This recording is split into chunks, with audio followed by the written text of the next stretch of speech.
কলকাতার ফুলবাগান এলাকায়, কি বলবেন? দেখুন, এই তৃণমূল বিজেপির কথা বারবার উঠে আসছে, তো আমি আপনাদের মাধ্যমে বলবো তৃণমূল আর বিজেপির কর্মীদেরকে, কেন নিজেদের মধ্যে আপনারা মারামারি করছেন? আপনাদের বড় নেতারা তো এক জায়গায় বসে চা খাচ্ছে, আপনারা কেন মারপিট করছেন? শুভেন্দু অধিকারী মমতা ব্যানার্জির সাথে বসে চা খাচ্ছে, কুণাল ঘোষ, দিলীপ ঘোষ। প্রতিদিনের মতন আজকেও আমি আপনাদের কাছে চলে এসেছি। আপনারা দেখতে পাচ্ছেন এই face Anarul media YouTube channel. ভাই, আপনারা জানেন যে আমি মানুষের কাছে বাস্তবটা তুলে ধরি।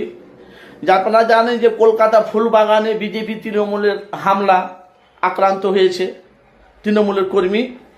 নওশাদ সিদ্দিকী বলছে এরা এক জায়গাতে বসে এরা চা খাচ্ছে, এরা মানুষকে বোকা বানাচ্ছে, কিন্তু এদেরকে জেলের ভাত খেতে হবে। আসেন সেই চিত্র নওশাদ সিদ্দিকী তার বক্তব্য কি বলছে এফএস আনারুল মিডিয়া চ্যানেল আপনারা দেখতে থাকুন।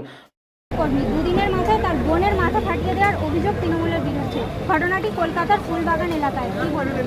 দেখুন, এই তৃণমূল বিজেপির কথা বারবার উঠে আসছে, তো আমি আপনাদের মাধ্যমে বলবো তৃণমূল আর বিজেপির কর্মীদেরকে, কেন নিজেদের মধ্যে আপনারা মারামারি করছেন? আপনাদের বড় নেতারা তো এক জায়গায় বসে চা খাচ্ছে, আপনারা কেন মারপিট করছেন?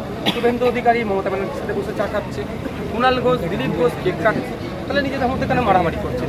আপনাদের দলের ওপরের নেতারা সব সেটিং করে বসে আছে, আর নিজেরা মাথা ফাটিয়ে আর জেল বেলকে আর মাথা ফাটাচ্ছে।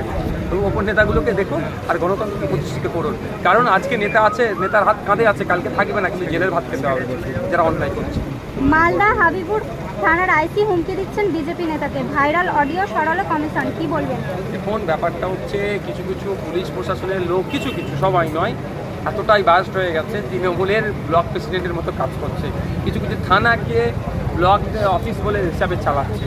দেখো, ধিক্কার নিন্দা জানাচ্ছি। নির্বাচন কমিশন কী করছে? আমার প্রশ্ন এটাই, যেদিনকে নোটিফিকেশন হলে নির্বাচন কমিশন যে সমস্ত মিষ্টি কথা বলছিলেন, মনে আসার আলো যাচ্ছিল, কিন্তু নির্বাচন কমিশন এখনও কেন অপরস্তে এগুলো দমন করছে না? এগুলো নির্বাচন কমিশনের দায়িত্ব, যা এই যে সমস্ত অফিসারগুলো বা যারা ওই পক্ষপাতিত্বমূলক কাজ করছে তাদেরকে ক্লোজ করা।